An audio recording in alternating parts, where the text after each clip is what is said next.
श्री स्वामी जी महाराज ने देवादिदेव श्री राम को तेजोमय प्रकाश रूप इस स्वरूप के दर्शन किए और महाराज ने नमन किया तेजोमय परम पुरुष को असंख्य नमन। नमस्कार सप्तक में छठा ही या दोहा जो हम नमन करते हैं, ज्योतिर्मय जगदीश हे देव आदिदेव, आप ज्योति स्वरूप है और तेजोमय है। तेजोमय अपार, कोई पारावार नहीं, कोई नाप तोल नहीं, अपार तेजोमय आपका स्वरूप है। परम पुरुष आप सबसे बड़े, तीनों लोकों के रचयिता, पुरुष पैदा करने वाले, रक्षा करने वाले और संहार करने वाले। ये सारी सृष्टि आपसे ही है, आपके द्वारा ही है और आप ही इस सृष्टि को चलाने वाले हैं। आप परम पावन है। तुझको हो नमस्कार हे देव आदिदेव। मैं दोनों कर को जोड़कर अंजलि पर मस्तक रख करके मैं आपको असंख्य नमन करता हूं। यह हमारी नित्य प्रार्थना है, यह हमारे नित्य नियम से देव आदिदेव को नमन है। फिर 7वें श्लोक में सत्य ज्ञान आनंद के परम धाम श्री राम। हे देव आदिदेव, आप सत्य ज्ञान और आनंद के सर्वश्रेष्ठ धाम हैं। हे देव आदिदेव श्री राम, मैं पुलकित होकर बार बार नमन, द्रवीभूत होकर के आपको बार बार नमस्कार करता हूं। श्री राम के सच्चिदानंद स्वरूप को मैं नमस्कार करता हूं। यह मार्ग परम पूज्य श्री स्वामी जी महाराज ने किस प्रकार से नमन करना, किस प्रकार से देव आदि देव के सम्मुख विनम्रता पूर्वक झुक जाना, महाराज ने कहा था। तेरा जो कार्य है, एक तांता ध्यान, तू उसमें निमग्न हो जा। जो बाहर के परिवर्तन है, जीवन में एक बात दृढ़ निश्चय कर लेना, जो कुछ भी अनुकूलता और प्रतिकूलता है, ये हमारे प्रारब्ध में किए कर्मों का परिणाम है। जाप पाठ तो अब कर रहे हैं ना, पहले पिछले जन्मों में कब क्या किया किसी को स्मरण नहीं। उचित अथवा अनुचित ये मिश्रित कर्म जब मानव से हो गए, जीव से हो गए, निषिद्ध कर्म भी किए, पाप कर्म भी किए, पुण्य कर्म भी किए, शुभ कर्म भी किए, तो यह मिश्रित कर्मों का परिणाम है मानव देह, यह मृत लोक।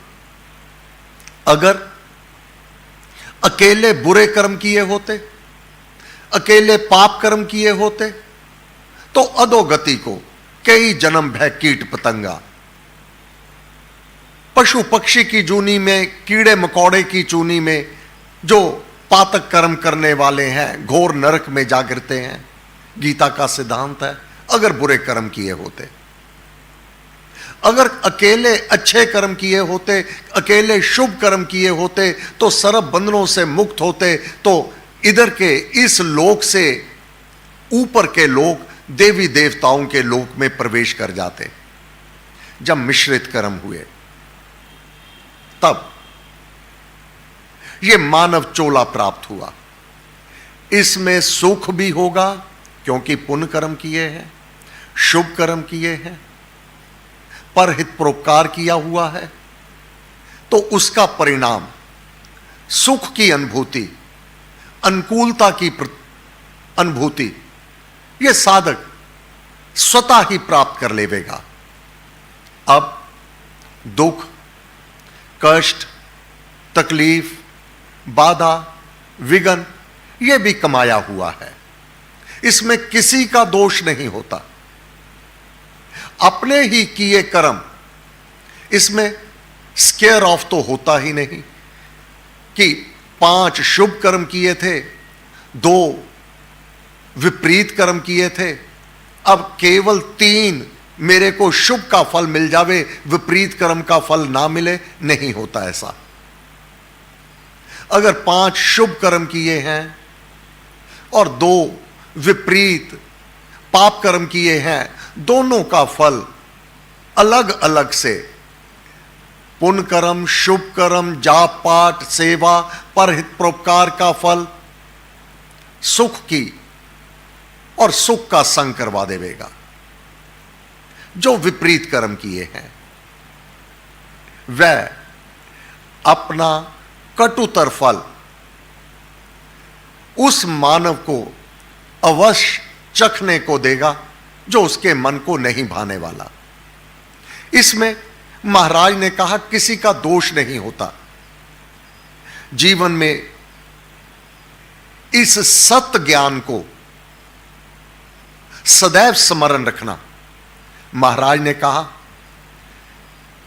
जीवन में एक बात स्मरण रखना, कोई किसी को सुख अथवा दुख देने वाला नहीं है।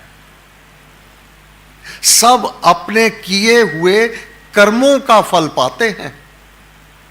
संयोग, अपने परिवार की प्राप्ति, संतान की प्राप्ति, धन की प्राप्ति, दौलत की प्राप्ति, महलमाड़ियों की प्राप्ति, उसकी प्राप्ति हो जावे, ये किए कर्मों का परिणाम है। वियोग, अपना बिछुड़ जाना, ये सब अपने प्रारब्ध में किए कर्मों के परिणाम होते हैं। इसलिए अपने साधना के काल में, अपने जाप पाठ के काल में कभी विचलित नहीं हो जाना। विचलित कौन होगा? जिसको यह सत्य का ज्ञान नहीं होगा। सत्य ज्ञान आनंद के, अगर यह सत्य का ज्ञान हो गया तो उसका जीवन आनंदमय हो जाएगा।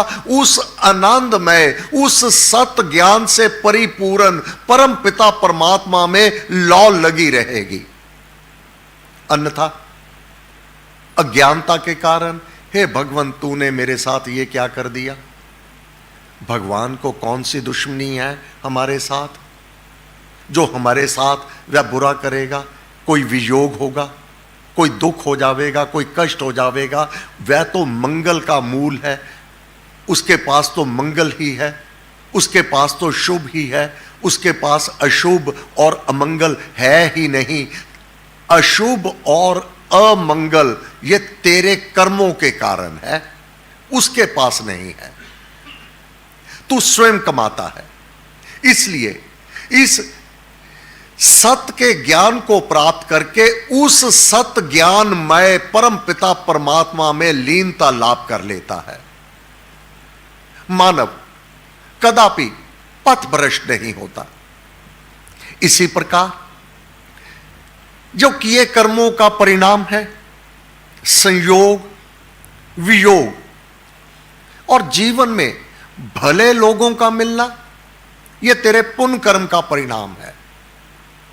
तेरे जीवन में बुरे लोगों का आगमन हो जाना, यह भी तेरे किए कर्मों का परिणाम है।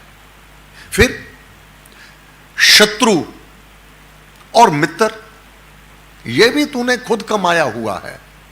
कोई परमात्मा ने सीधे नहीं भेज दिए। जो तेरे साथ शत्रुता करता है अथवा जो मित्रता करता है, जन्म मृत्यु, यह सब कर्मों का परिणाम हुआ करता है।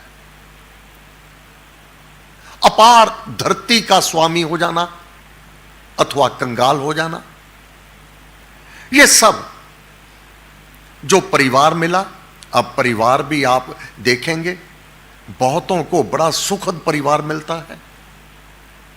पुत्र बहुत आज्ञाकारी, संतान बहुत सेवा करने वाली, और संतान माता पिता को देवादिदेव परम पिता परमात्मा के बराबर ऊंचा दर्जा देने वाली। और वह भी है जो अपने माता पिता को वृद्ध आश्रम में छोड़ आते हैं। मां किस प्रकार अपनी संतान को कितने लाड प्यार से पालती है, वही संतान वृद्ध अवस्था में जब मां को पिता को अति अधिक आवश्यकता थी, उसको वृद्ध आश्रम में छोड़ा है। इसमें किसी का दोष नहीं, यह सब किए कर्मों का परिणाम है, इसमें दोष नहीं। हां, जो संतान इस प्रकार से कर रही है, अपने माता पिता की सार नहीं ले रही, यह नया कर्म वह अपना जन्म दे रही है अपने नए कर्म को, इसका परिणाम भयंकर होने वाला होगा। पुण्य तो भस्म हो जावेंगे। 2-2 वर्ष अपनी मां की सार ना लेना,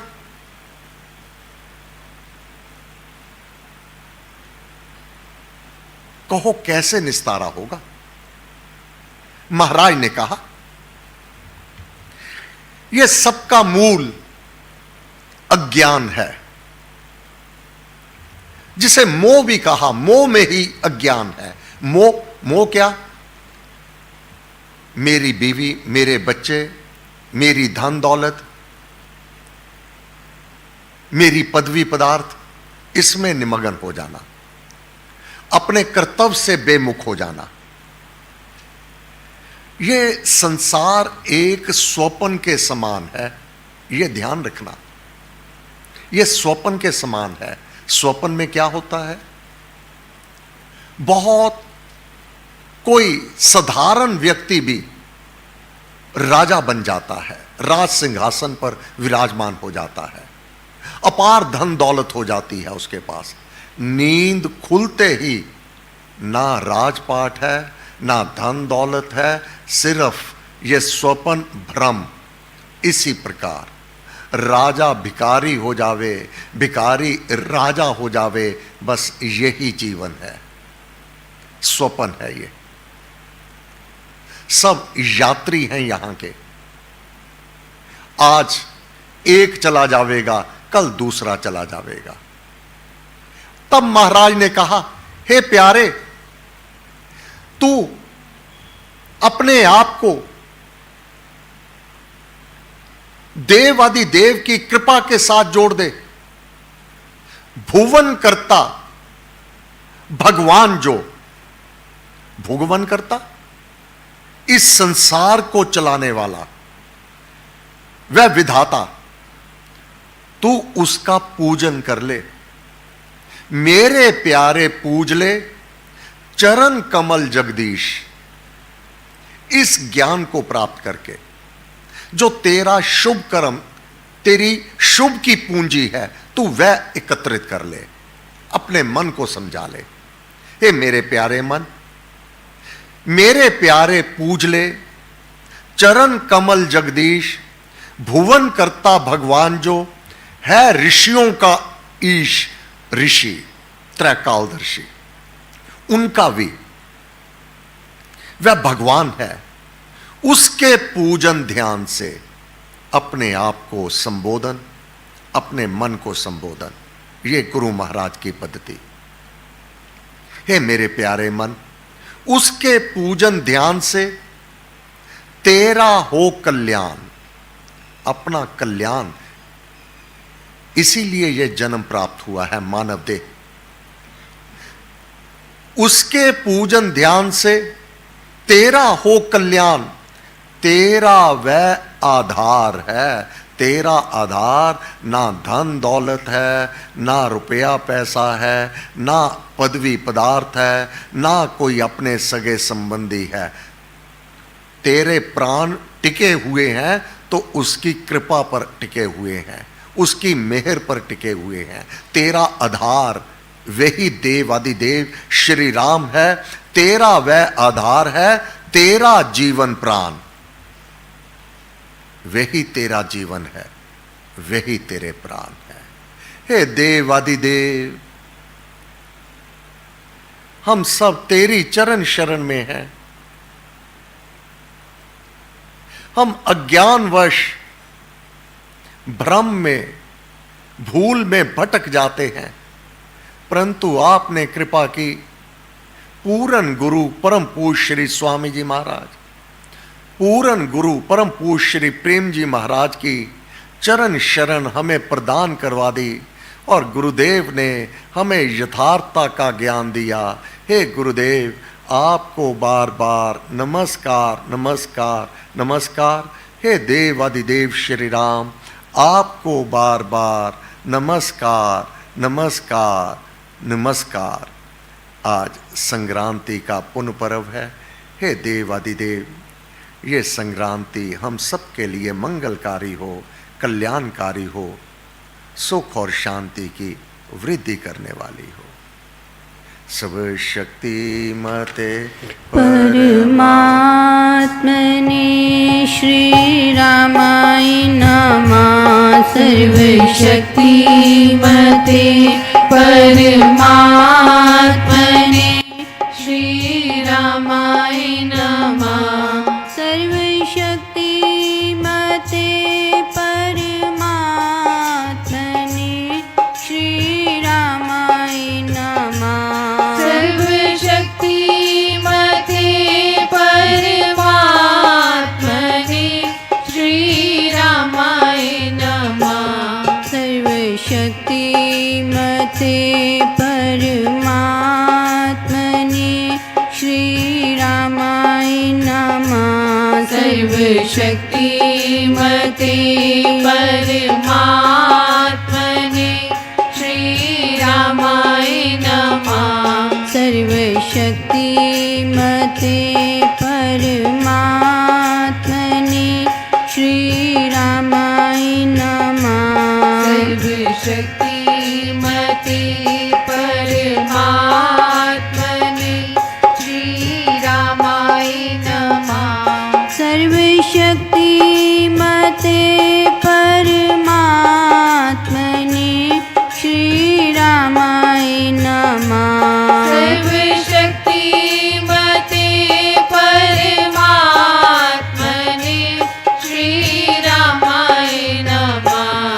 सर्वशक्ति मते परमात्मने श्री रामाय नमः। सर्वशक्ति मते परमात्मने श्री रामाय नमः। सर्वशक्ति मते परमात्मने श्री रामाय नमः। सर्वशक्ति मते परमात्मने श्री रामाय नमः। सर्वशक्ति मते परमात्मने श्री रामाय नमः। सर्वशक्ति मते परमात्मने श्री रामाय नमः। सर्वशक्ति मते परमात्मने श्री रामाय नमः।